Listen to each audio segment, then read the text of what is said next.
Cool. Yeah. So, I mean, just as a framework, so I've worked for Tony Robbins. I sold my last company, one of my last companies to Virgin. I ran it for the group and for Richard Branson for a couple of years. And I've spent the last, 2-3 years working with Inc. magazine with Entrepreneur and really getting out there and interviewing people who are the best at what they do. Whether it's somebody like a Dean John or Gary Vaynerchuk or Nicole Arbor, who's got like a billion, 100 million video views on YouTube, whatever it is, just she's amazing.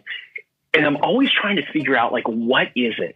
What is the difference that makes the difference between the people that are the outlier standouts today and everyone else? Welcome to the Habits to Goals podcast with Martin Grunburg.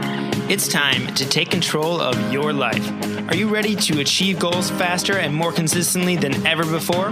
You need the Habit Factor. You're listening to Habits to Goals, the podcast that helps you create the habits that lead to success. And here is Martin Grunburg.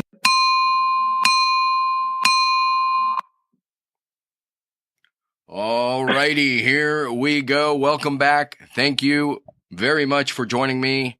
My name is Martin Grunburg. Today we have a fantastic guest, really an incredible, tremendous personality. In fact, part of his bio is just that. He's a TV online celebrity / personality. He does a lot of interviews himself for, I believe it's Entrepreneur magazine. He's a best-selling author. He's been a co-host of, I think it's called Business and Burgers. He is a brand ambassador. He's a business coach.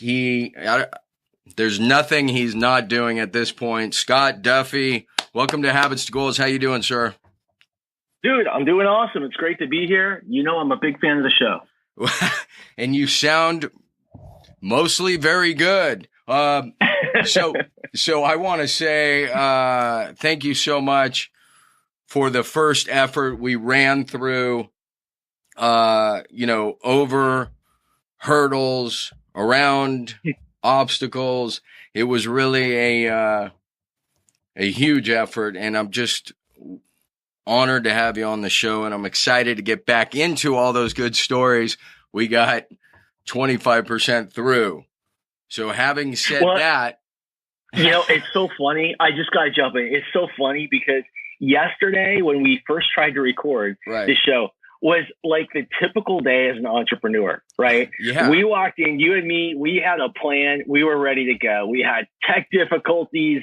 We were moving around. They ended up having a concert next door. It's like everything, right? Right. But just like a typical day as an entrepreneur, it's funny. It's like you go into the day, you're all charged, and that first call, you got the big deal. And then 20 minutes later, you lost the big deal. And then 30 minutes later, you got it back.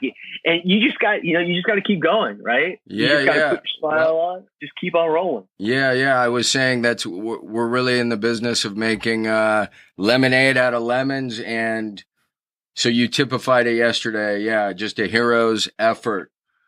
So having said that, and I don't know if you're going to have the same GTR. We'd like to kick off the show with the GTR, the Good Things Report. Would you like to go first, or shall I? You know what? Why don't you kick it off? All right. Well, I'm going to stick with kind of the same thing. Spring has sprung, although today it was much more cold. I was still in the spring suit. I think I'm sticking with the spring suit through summer. And any day you can get in the ocean and catch a couple waves. It is a good thing to report. There is one other thing today. Here we are grinding on a Saturday. It is Cinco de Mayo. So for some reason, that's got to be a good thing somewhere, right? It is. Yes, it is. So, there we go. That's me. Your turn, bud. You know what? I had just a great physical day this morning. I got up, hit a hill, went hiking, and then got to the bottom and ran over to a yoga place and did a great yoga session. And nice. So I'm grateful for that opportunity and a good way to start the day. That's a fantastic way to start the day. That's how you do it. You win the day when you start the day off. So let's take it back, Scotty, to some of your kind of upbringing, where you were raised, where you went to high school, and then how that kind of weaves you to and toward your entrepreneurial journey. Well, as you already know, I grew up in Southern California. I'm a SoCal guy. I went to school at University of San Diego, and I got some awesome advice the first week of my freshman year from a family member. And what they told me is they said, that first week, here's what you got to do. Like, here's your one thing. You've got to go to the career counseling department and get to know the people that run it. Like, meet them, introduce yourself, and tell them that at the end of your freshman year, next summer, you want to go and get work as an intern for a cool company. And what I was told is build a relationship with that person over time, maybe get lucky, and you get a break. So that's what I did. So I got to know these two people. They were super cool. And about halfway through the year, I got a call. And the person who called me said, "Hey, Scott, we got it. Like, we have got such an awesome opportunity for you. You got to come on down." So I cruised down to school, and back at that, at that time, the top internships, like the companies that you wanted to work for, the big companies were like IBM and Xerox, and I think Federal Express back at the time, and Microsoft. So yeah. So I'm thinking to myself, which one is it? Right? They're pretty excited. It's got to be one of these. So I sat down and said, tell me, who's it going to be? And they said this: AAA student painters. I love it. Student painters? Right? And they're like, no, AAA student painters. And I said, oh my gosh. But what they did is they said, look, we've gotten to know you a bit, and we can see how entrepreneurial you are. And instead of going and working behind a desk this summer, what we think that you should do is you should basically buy a franchise, become a partner with these guys. And what you'll learn how to do is, write a business plan, build a team, manage people, manage inventory, manage your own P&L. And they said, we just think it's a better fit.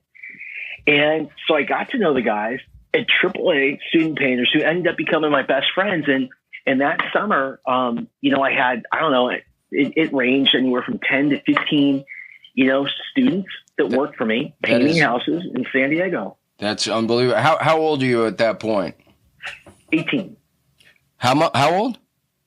18. 18? Uh-huh. Incredible. And yeah, I think we talked about this before, but it's amazing to me how many really great entrepreneurs come out of that college works, painting space. And I think it's the model they have, the sales model, the training. I'm not even sure. You of course know it best. So it sounds like you ended up investing and buying a franchise, or how did that work? I don't remember the specifics of the deal. But what I do remember is I basically had a branch. In my branch, they called it, was an area of San Diego. It was Point Loma and Ocean Beach. And so, we pretty much worked, those two areas during the summer. They're adjacent to each other, right on the water. And it was great. I can tell you, every single thing I did was a freaking disaster. I went into this thing thinking I'm going to kill it. And I actually did kill it, but not in the way that I thought that I would. You literally killed it. Right. I literally killed it. And can I tell you why? I'm going to tell you why. Please do. That's why you're here. There are two ways that we can learn. And the first is this.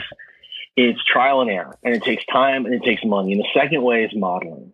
And what's amazing about franchise opportunities is if they're good, they built a really good, not even a really good, but a great model. And all you have to do is follow that formula in order to replicate the same result. And what I did is I kept trying to do things a little bit different. Right. I kept thinking that if I just kind of put my spin on it, sure. But it's just not what happened. And I found that people like myself who kind of struggled to meet payroll week to week, were the kind of people that did what I was just describing, were the people who did what they were told. They modeled success. They did it to the T. Those 18, 19, 20-year-old students were making $100,000 a summer. Right. It was incredible back, a zillion years ago. So I think, there's real power in modeling, whether it's when you're building a painting business or, you want to be a great parent or you want to be a great athlete. Find people out there getting the results you want. Find out what they're doing, their beliefs, their strategy, and the syntax, the order in which they do things. Do the same things to produce the same results. Yeah, and there's no doubt they had a tremendous model. What I love is there's something to this entrepreneurial spirit, though, that even though they're handing you the recipe, they're saying all you have to do is do this, add, 12 ounces of cheese and this much flour. You're still, at least initially, thinking, look, I got a better way to do it. I'm going to tweak this. And anyways, that's part of the experience and learning. But I also think there's something to the entrepreneur in you that made you want to try to do something innovative, your own spin. Well, okay. So that's a great word. Innovative, innovator, right? Right. Here's the way I look at it. There's entrepreneurs and innovators, and here's the difference. Innovators are great at coming up with ideas. Yep. Right? They're great at putting things out. Entrepreneurs know how to monetize an innovator's idea. And so we need to be careful that we don't get stuck simply in that innovation mindset. Sure. And that where we live is in kind of a monetization mindset, that we live in that space. Because, the way I look at it today is, I was talking to, my mentor, Dave Meltzer, and we were talking about what is the purpose of business? And this is what he shares with me. He said, I think the purpose of business today is to be in business tomorrow. And the purpose of being in business tomorrow is to be in business the next day. And if you can just do that enough days in a row, you give yourself a great chance of coming up with something that's amazing. Yeah, that's great. I love it. I think in a lot of ways that applies, and we're going to get into this on the back end of the show, but that applies really nicely to, it's a great way, it's a great philosophy for living. And I don't mean just surviving the day, but thriving in the day and then compiling it and adding it to the next day. Let me go back to that. That was really interesting observation. Innovation and entrepreneurialism, and this idea. The first thing that comes to mind, and I'm sure you saw the movie, was the McDonald's movie, right? Did you see that? I did. Yeah. Okay. And so, these guys, the McDonald's brothers, were the innovators, and then Ray Kroc. Kroc comes along, and he's really this entrepreneur. And of course, he's doing it at like 50 or 55 years old, which is insane. Well, so here's what I would say about the 50, 55 years old. Yep. When you read Think and Grow Rich, maybe one of the best personal development books ever written, what you find is when Napoleon Hill studied people with great wealth, what he learned is that the majority of them, the people who accumulate great wealth, start in their 40s and their 50s is when it's happening. The average person that is a millionaire in the United States, the typical millionaire makes money, and they lose it 3 times. But the millionaire that then ends up in the end holding on to their millions doesn't start that business typically until they're 40 years old. So just because you're in your 40s, your 50s, your 60s doesn't mean that you're not on the right freaking time and the right path to build something absolutely badass. It's just your time, No, and I love that message. I think it's a really important one. A lot of times we will bind ourselves to some truly fabricated timeline and think just because somebody's done something by, 30 or 40 or 50, it has to be ourselves. And I am here to echo exactly what you're saying. There are so many uber successful people who just started getting real momentum in their early 50s. So great point. Totally fair. For sure. So out of college works, what's how do we end up in the next entrepreneurial adventure? And then I think there's something that, for lack of a better way to put it, bumps you sideways on your journey. Can you please share that story? Well, so we talked about how, I kind of got my start as an entrepreneur, right, painting homes. And I was one of those guys right around that time. I mean, I loved college. I was, the whole experience. I had a business. I played rugby. I played college sports. I was in a fraternity, and, it's San Diego. Yeah. In San Diego, I was having the time of my life, right, until everything for me changed, and it happened. I mean, like that, in a heartbeat. And this is insane. What happened was, when I was going to college down there was a tradition, and a bunch of the schools did the same thing. The end of midterm exams, everyone would hop in their cars and cruise 9 hours south into Mexico to San Felipe. Yeah, great, right on the beach, and just have fun, party for 2-3 days. It was incredible. And when I was a junior, I got finished with my exams early. And I was one of the first cars headed down from our crew. And I planned to set, kind of help set up. There's just 3 other people, 4 of us in the car, and we're about 90 miles south of Mexicali on a federal highway. And for anyone who's listening who's ever been down to Baja, Mexico, you'll know what I'm talking about, where you have these federal highways with 1 lane in each direction. And then it's desert as far as you can see. It's really, really crazy. And really dangerous. And super dangerous. So we were going along. And by the way, we'll talk about the highway entrepreneurs in just a minute. But so right. we were cruising along, and we were going about 90 miles an hour. And a car had gone off the side of the road and tried to gun it back on. He didn't see us. We didn't see him. Bam! We hit this guy square on, going 90 miles an hour. Who was driving? A friend of mine was driving. I was in the front passenger seat. My head through the windshield, my arm through the door, 2 brain hemorrhages. And you're in Mexico, which is the worst. I mean, hardly ideal place to be, right? Yeah, I hate talking about this. It was literally the worst day of my life up to that point. And the question that I always ask entrepreneurs is this: it's how many times in your life have you been cruising down the road? Maybe, in your business and you're just doing everything right. Maybe you had the perfect idea. You wrote the perfect plan. You built the perfect team. You executed flawlessly. And then it came out of nowhere and bam. Right. It completely knocked you off course. And everything you've done up to that point, it could have been the economy. It could have been a breakup in a relationship. Who knows?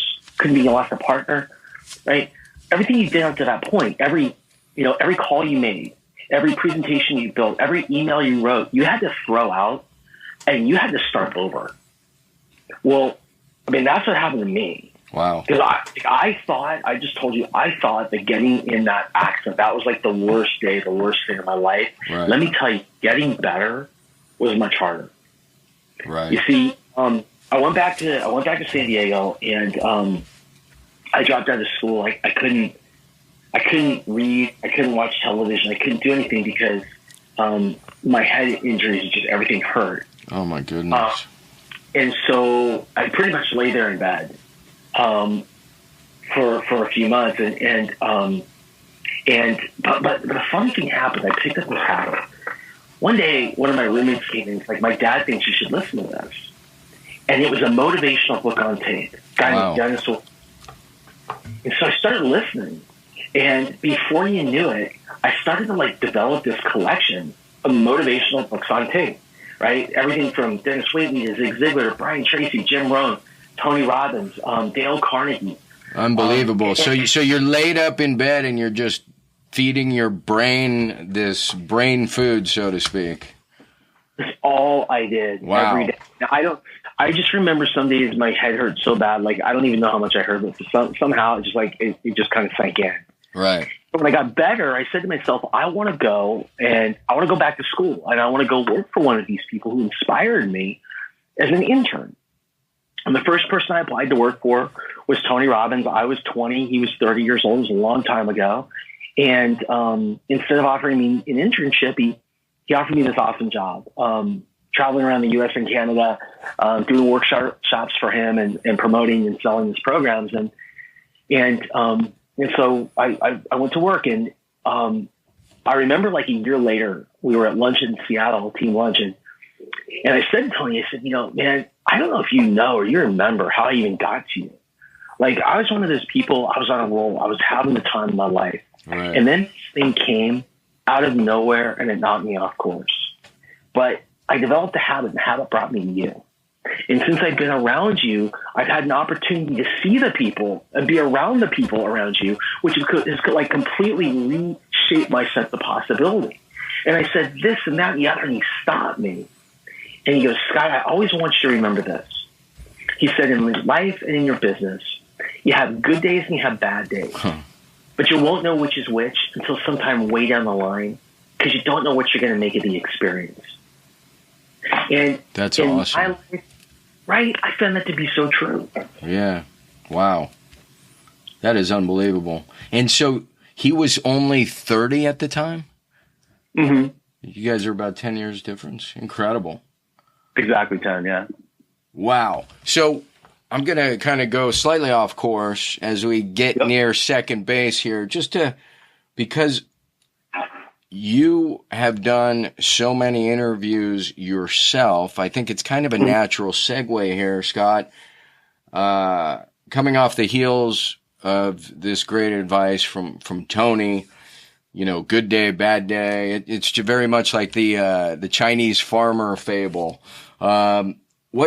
When you talk, and you've talked to numerous personalities, I'll let you mention the ones, but I'm thinking, what are the gems? If there's 2 or 3 great anecdotes or gems you have pulled out from some of your recent entrepreneur, interviews, please share with the audience. I'd love to hear it firsthand from you. Cool. Yeah. So, just as a framework, so I've worked for Tony Robbins. I sold my last company, one of my last companies, to Virgin. I ran it for the group and for Richard Branson for a couple of years. And I've spent the last, 2-3 years working with Inc. magazine with Entrepreneur, and really getting out there and interviewing people who are the best at what they do. Whether it's somebody like Dean John or Gary Vaynerchuk or Nicole Arbour, who's got like a billion, 100 million video views on YouTube, whatever it is, she's amazing. And I'm always trying to figure out, like, what is it? What is the difference that makes the difference between the people that are the outlier standouts today and everyone else? Because I found in my life that those things change, right? And here's what I found. What I found is this. I found that the people that are the most successful today, they have got this crazy, ridiculous, it's like almost obsessive, compulsive passion for learning. Like, that's it. And here's why. The reason is, it used to be that time moves so slow, right? 25 years ago, you could like build your 20-year plan for your company. Right. You could literally look out the window. You could see your competition. And time, it was hard as an entrepreneur to jump in the game because it was really expensive, right? And so time moves slow. But today, that's not the case. Today, time doesn't move linearly. It moves exponentially. Change happens so fast. Yeah. It's like, I was reading that 100 years ago, the average man in the United States lived to be 49 years old. That's it. 100 years ago, 49 years old in the U.S. I'm 47. That freaks me out. But here's the thing. Maybe back at that time, being great at one thing was good enough because of how long you live. But today, that just doesn't happen. In fact, I was also reading that last year's graduating class from college in the United States, the top 10 jobs that the kids wanted didn't even exist 10 years ago. Right. And what happens is the people that are the most successful, they know this. And so they are just absolutely obsessive about staying on top, right? Staying on top. I love it. So what I'm here today to tell you is this. based on everything I've learned from these people, I'm here to tell you that whatever that thing is that you are freaking great at, the thing that was like 5 years ago, let's say 5 years ago, was like it was your superhero power. It was the thing that you would always go back to when you wanted to earn or excel. It was like your silver bullet that you kept in your holster. That one thing that made you 5 years ago today, that's your baggage. Huh. And that's what these people know. And so what I would say is the number one most important thing that you need to have today is that passion for learning. Incredible. So this is a theme that's come up multiple times, and if I'm the listener, I'm patting myself on the back because I'm listening and I'm learning to this, or listening to this program and learning. The term, Scott, that has come up multiple times is autodidact. It's basically to be a self-taught, a person who's learning on their own. They're going after those things that they're passionate about. So This is like the third or fourth show where it just keeps coming up. And I love that you brought that up. That's huge. You know what's interesting is the way that we learn, right? So you're talking about self-taught learning. We went to school and we learned with a group, right? We went to wherever we learned so around the training, in the speaking space, people go to conferences, they go online, they do group things. When you take a look at kids today, so I have 8 and 9-year-old daughters, and when you take a look at the way that the kids learn, it is all about DIY. It's do it yourself. One of my daughters plays an instrument, and she picked it up out of nowhere. And one day I heard her playing it. She didn't even tell me she was playing it. It's incredible. She got the instruments. She goes on YouTube, right? Yep. That's what these kids do. And so, again, part of our job, if we're not kids anymore, part of our job is to be really freaking adaptive. And by the way, part of the way to be really adaptive and to understand these things is I really believe that everybody shouldn't just be mentoring someone, but you always need to have at least one person that you're mentoring that is half your age. And that's what's going to keep you young. That's what's going to keep you fresh. Like, learn what they know, and they want to know what you know, but you can learn just as much from them as they will ever learn from you. Hey, that's a great tip, and it's going to afford me an opportunity to slip something in here. So you may not know this, but 20-ish years ago, I became a big brother. So I was mentoring a young man who was about 10 and a half. The point is, the world needs big brothers and big sisters. It's just an easy way for me to work that in. It's a great way to give back to the community. We can either mentor kids, right, and help keep them out of trouble, or our tax dollars end up going to more police and more prisons. So it's either you put your resources upstream and divert the problem, or we're just kind of throwing money away. I throw that in there, Scotty, just because what a great way to stay in touch with, as you said, somebody maybe half your age. All right, a quick timeout. Again, thank you so much for joining me and Habits to Goals. I hope you are digging this interview. I want to share with you something pretty cool we've just thrown out there. You can catch this either live or recorded. It's a webinar I put on. It's about 60 minutes. It goes through 9 major tips. It gives you background about the habit factor, a little bit about me, and an overview and intro to something we have put together called the 28-Day Breakthrough. Fantastic course. Really, the goal of which is, it's the old, you don't feed a man a fish or woman, you teach them to fish. And so this is built above, beneath, around the habit factor, really gets in depth with mission, vision, values, some great modules around goals in particular, energy, the mastery mindset. Those are modules that are included. Anyways, check it out. All you have to do is go to thehabitfactor.com/28. That's the number 28 day, DAY webinar. That's thehabitfactor.com/28-day webinar. You can get the info, sign up, and hopefully we'll see you on the inside. And with that, let's get back to this fantastic interview. Cheers. And keep up to date on that. The other thing that I think is worth saying, we are both members of the Two Daughter Club. So, and I frankly envy where you are, 8 and 9. Those were magical times. I'm at 15 and 17, brother. Whole different ball game. No, actually, they're fantastic kids, but it's not 8 and 9 or 8 and 10. I can tell you that. Well, I'll tell you what's happened probably in the last 8, 9 years, right, since they were my kids' age, which is interesting, is this. So they, now this is kind of off topic, but when it comes to learning, here's something that I just learned. What I just learned is the kids growing up, I remember there was like sex ed in school, right? And when girls hit a certain age, maybe they learned about certain things about how their body was working and, everyone puberty and things like that. Well, today they do classes, at least where we are, about what you see on the internet. And it's in the 5th grade, and it's actually not through the school, but it's something that for the past 2-3 years, they have asked the 5th grade parents to participate in. And basically, you learn about all these videos that you see. And if you run into something that's, sex or whatever, like what it means, because it's, these are really different times that we're growing up, they're growing up in. Yeah.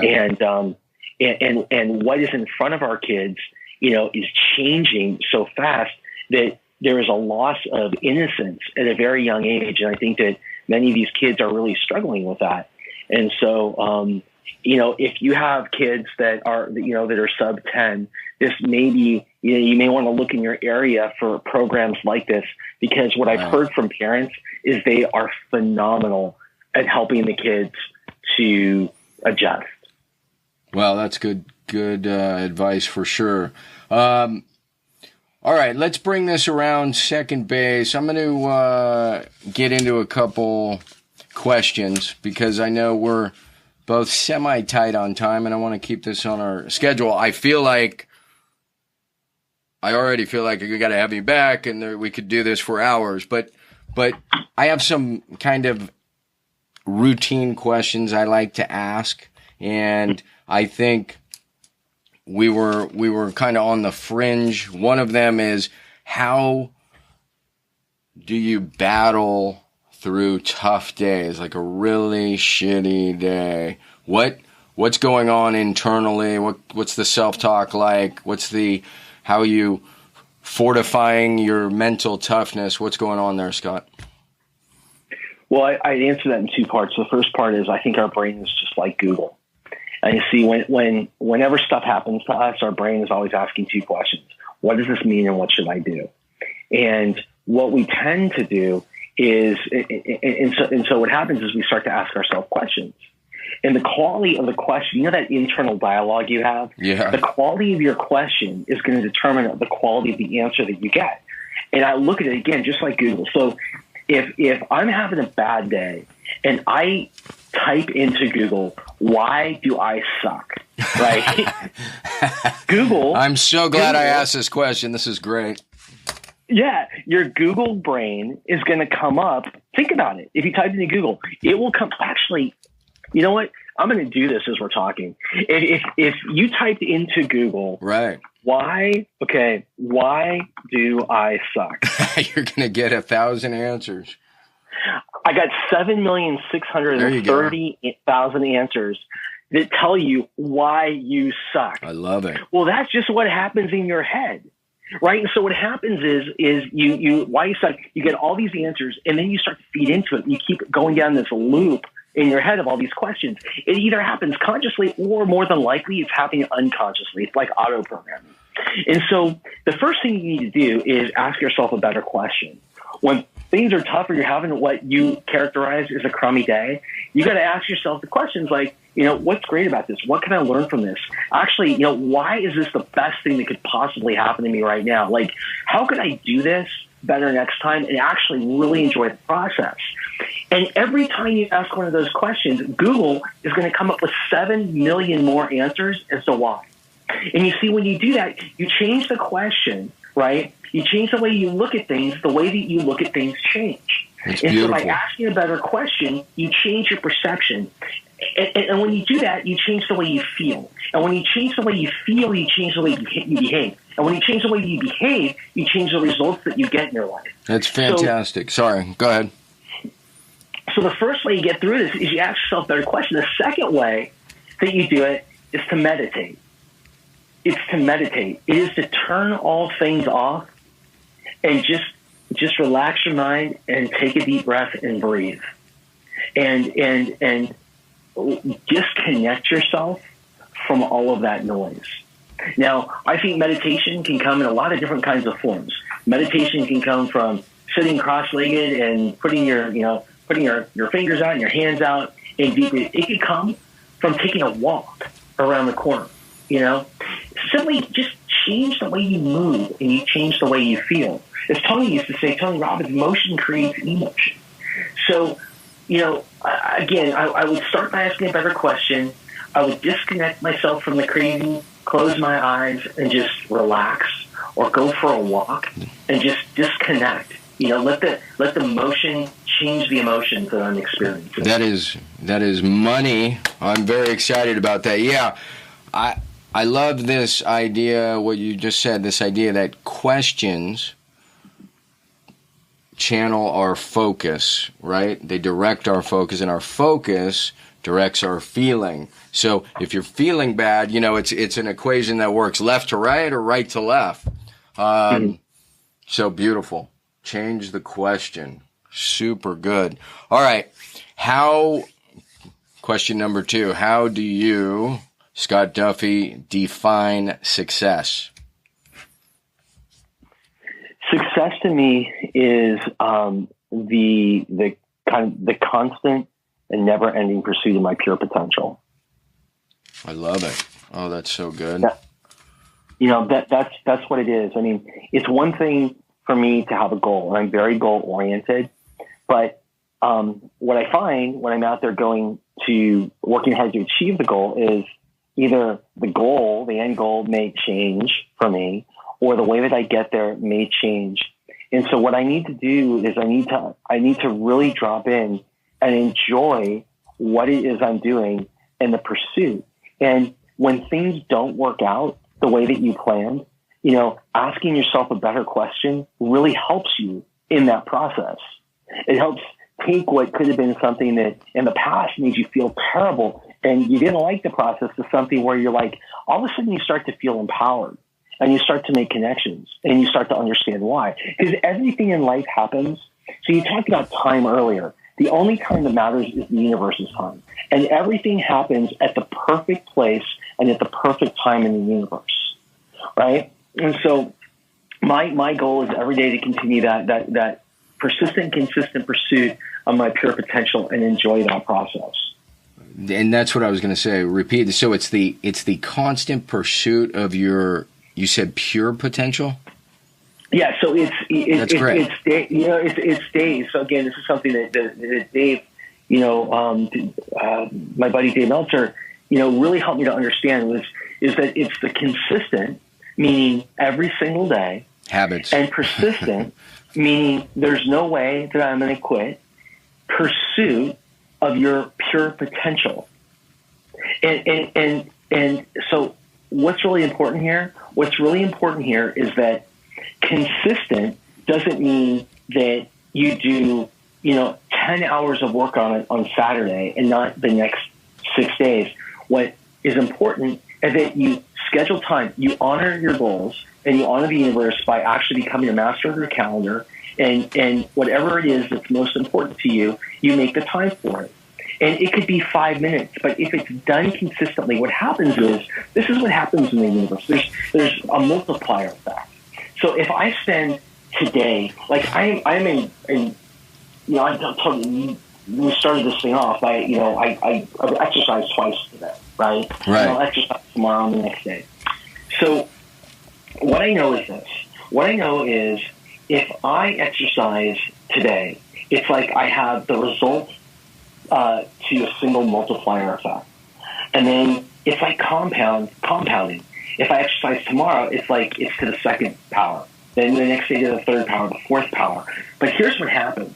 Most people, when they're exercising or they're dieting or whatever, they get all this momentum, right? By the end of the week, by Saturday, they're at X to the sixth power. And on Sunday, they freaking blow it.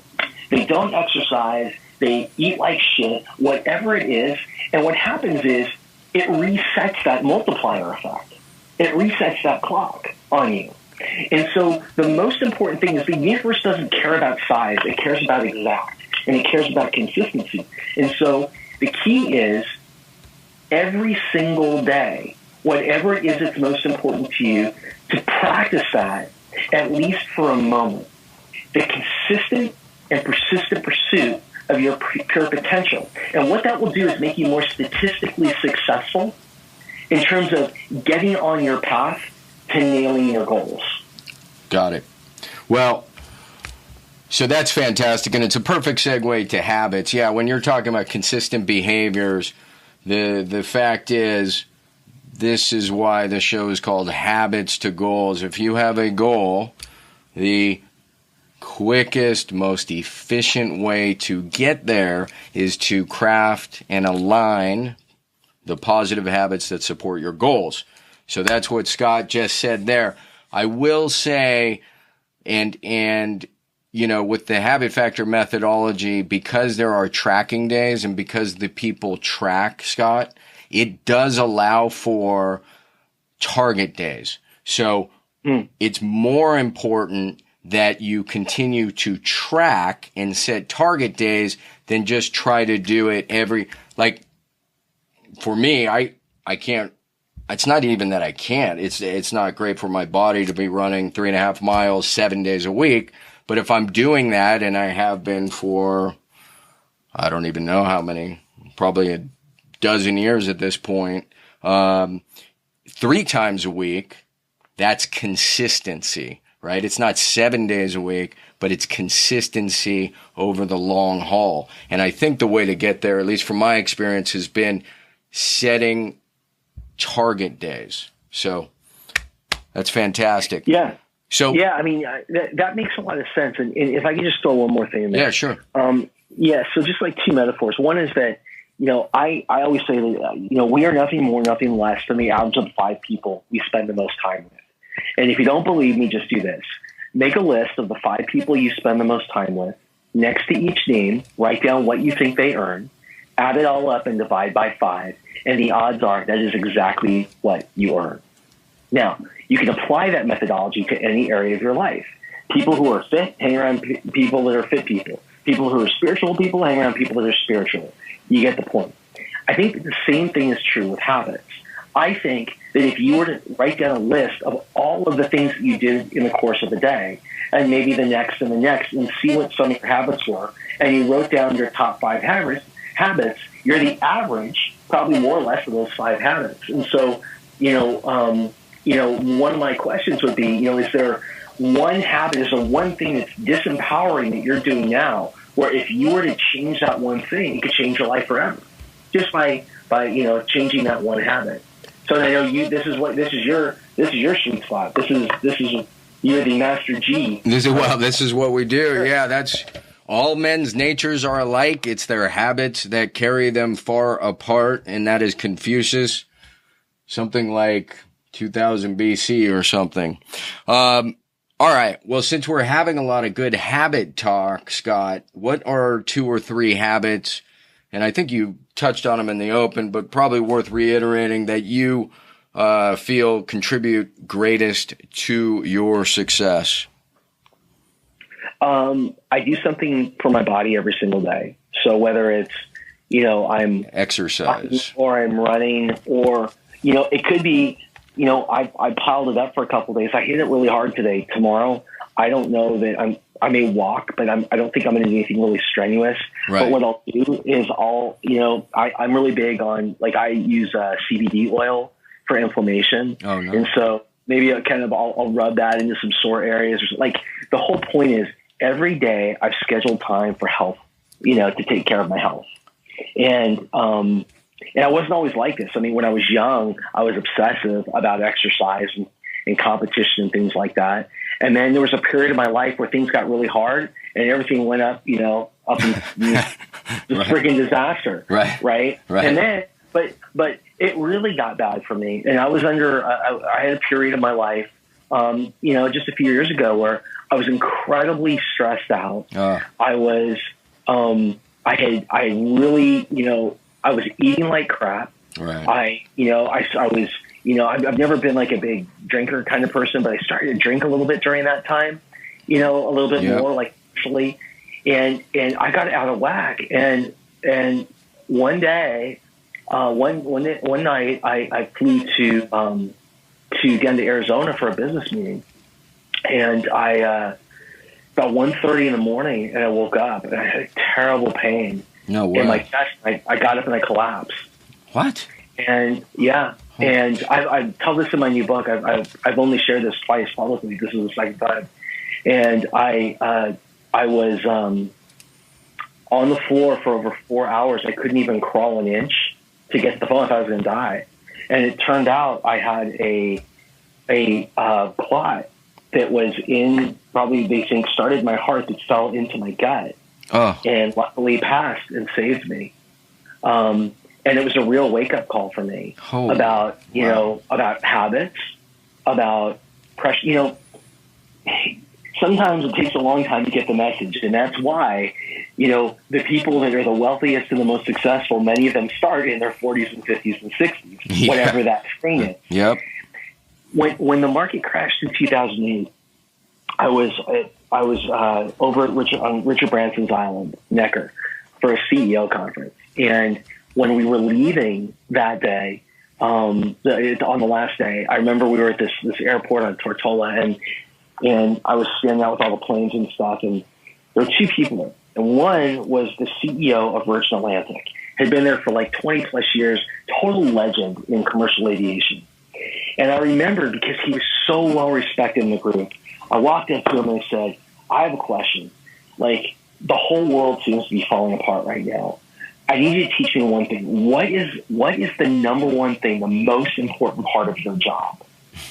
And I thought he would say something like communication, leadership, cheerleader, a sharp pencil. You know what his answer was? I'm guessing cheerleader, but do tell. Exercise. Exercise. Awesome. And I said, no way. I'm surprised that you said exercise. And he looked me square in the eye and he said, I'm disappointed that you're surprised. And he walked away. That day, I got on a plane and I was sitting next to David Cush, and David was the CEO of Virgin America. And we were flying back to the West Coast. And I go, hey, David, I just had this crazy conversation. I said, what's the most important part of your day? And he didn't even wait for me to ask the question. He goes, oh, that's easy, exercise. And I said, really? And he said, yes. He said, because Scott, you got to remember this. He said, when times are tough, you got to be the toughest person in the room. And if you're not taking care of yourself better than everybody else, there's no way that you can do. So two of the most powerful men in the world and one of the biggest industries in the world had the same answer: exercise.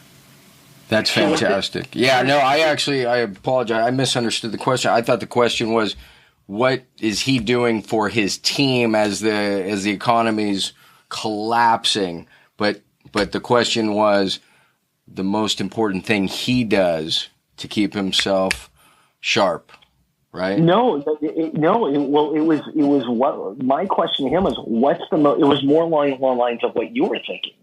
It was, what's the most important part of your job? Like, what do you do? Like, I was thinking the same thing. Okay. Yeah, that's where I misunderstood. I'm sorry, but I get it. And look, health, as you know, is the first wealth. It doesn't matter. You can have billions of dollars, but if you can't enjoy it because you don't have the right energy, so that has to be the number one priority, and that is right. So beautiful. So the most important. important part of your job, what you do for your team, the most important is take care of yourself, because you can't give anybody else what you don't have already. That's inside of you.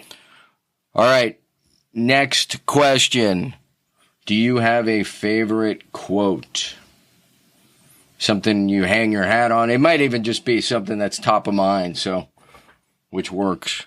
Oh my gosh. I have so many. I have, I'll just run a couple, people limited visions of themselves can never have a bigger vision for you. Nice. Be dedicated to the process as well as the product. You don't always need to lead if you have the heart to come from behind. Say that last one again. You broke up a little. You don't always need to lead if you have the heart to come from behind. I love that. And the biggest difference between where you are today and where you want to be is the standards that you set for yourself. Is the standard you set for yourself? Yeah. Okay, I just want to make sure I heard that. Those are, dude, this is why you're a master student of success. Those were all fantastic. Is there a big idea you are contemplating these days as it relates to success? Well, or just something rattling around in your head? Yeah, I mean, I think that success is a group effort. Nice. No one does it on their own. And so, for me, it's all about, the big idea that I have now that I'm executing is my breakthrough mastermind. And what we do is, it's a small group of people. We get together 3 times a year, across the country, and we bring in I bring in the top people in the country, top, business people, top training people, top whatever people. We pick a theme. And then we combine the training with like an amazing experience to help lock it in. So whether we're training with the Navy SEALs, right, or we're down in San Diego, or we're taking batting practice at Yankee Stadium, or we're fly fishing at the base of the Grand Tetons, whatever it is, with people that are absolutely amazing, learning with each other and from each other. I mean, that's really what I'm doing. And I'm taking those lessons and I'm sharing those lessons with people in the form of books and my shows and all that kind of stuff. That's fantastic. And I have a new book in stores on July 28th, and it is called Breakthrough. And for more information on the Breakthrough book, visit me at scottduffy.com. Yeah, we're gonna get all that. I'm gonna make you reiterate that at the very end. We are sticking that, and we are gonna hang all the links to all your good work. So that's Breakthrough. And what's the subtitle there? I like that. It was something about putting the spark into action. Yeah, it's how to harness the aha moments, those goosebump moments that we all have. Yep. Spark success. How to harness the aha moment. All right, we are almost done, buddy. Rounding third. Couple of your favorite transformative books or books you gift, things you, just books that changed the direction of your life. So different books for different times of life. Yep. But I think that a few that have always stuck with me, I love Napoleon Hill's Think and Grow Rich. I love Dave Meltzer's Connected to Goodness. I love As a Man Thinketh. The 7 Spiritual Laws of Success from Deepak Chopra. Yeah, that's a great one. Yeah, anything from Wayne Dyer. Yeah, Dyer. Oh man, breaks my heart. Mm-hmm. Yeah, the 7 Faces of Intention might be my favorite from that man. Yeah. When we talk about habits, I want to share one more. Sure. One of the other really common habits with, people who are like each other tend to like each other. And so you'll find the most successful people at X all hang around each other, and then you hear the expression, it's really small group at the top, right? Or, it's really tight when you get to a certain, it's because people who are like each other tend to like each other. And you know what they all do? They all gift books. It is the most common habit that I see with these people is they have this passion for learning and they gift books. And it's not just like they go to Amazon and just send you something. I mean, I've been in people's offices where they'll get a gifted book that's got tabs in it, pages folded, notes in it, and they're constantly pushing each other and helping each other to learn more and to expand. I'm so glad you shared that, Scott. That's awesome. Yeah, I find I'm, doing the same thing. I like to gift books. It's just so powerful. Spreading ideas. All right, we're close to signing off. Your favorite tech tool, gadget, app, other than the phone itself, something you can't live without? Well, I'm testing one that I have a feeling I'm not going to be able to live without. And it's a product called Scipio. So Scipio is a text messaging tool. And, when you take a look at the conversion numbers. How do you spell it? It's what? Yeah. What is it called? It's called Scipio. Scipio. And yeah, it's Skipio. Okay. Perfect. And it's almost like a CRM, but for text messaging. And what it does is, when you take a look at all the data, the number of people, the percentage of people that open that read emails versus what happens with people when they receive a text message.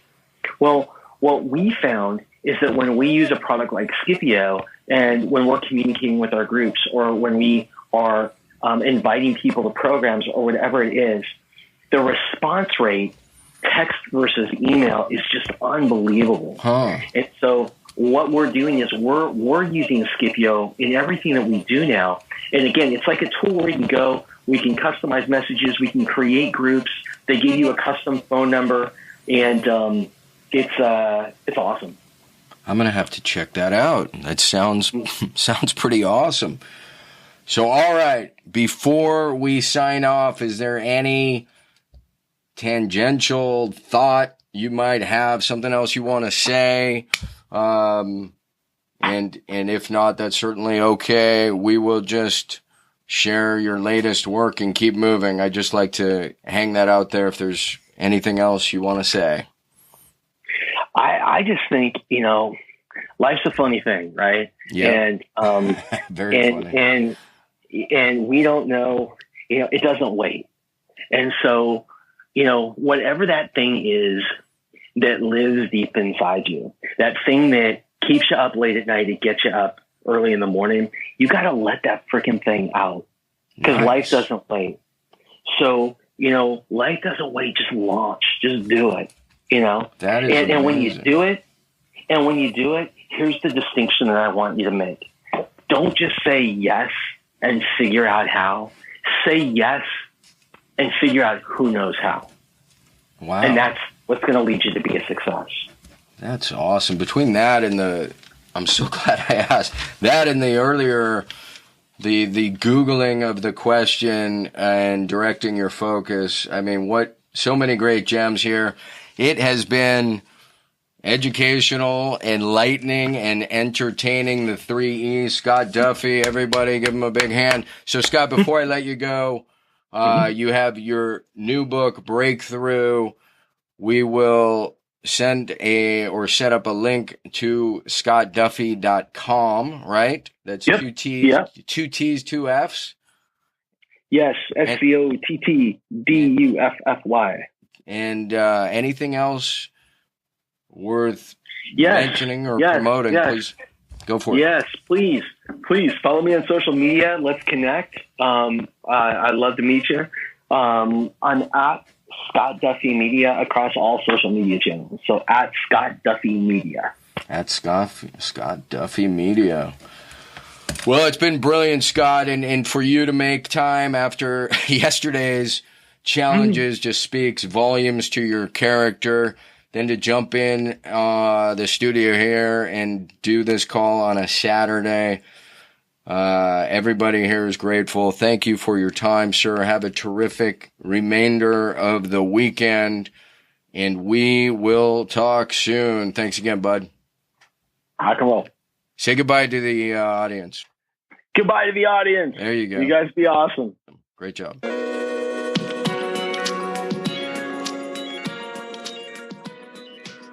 Today's episode is brought to you by Audible.com. There are over 180,000 titles to choose from. If there's one thing I know, and I think Jim Rohn was the one who said this originally, in 5 years, the difference in your life will be largely based upon two things: the books you've read and the relationships you have fostered. Doesn't it make sense to take advantage of the downtime, whether you're on the road, on a run, in the gym, kill a couple birds with one stone, get a book going? It's phenomenal. The more people I turn on to it, the more compliments I get. Not that I've actually done anything. 180,000 titles to choose from. You get one free book a month, 30% off any other book. Again, check it out. audibletrial.com/habits to goals. I'm going to say that again real quick. audibletrial.com/habits to goals. And that is the number 2.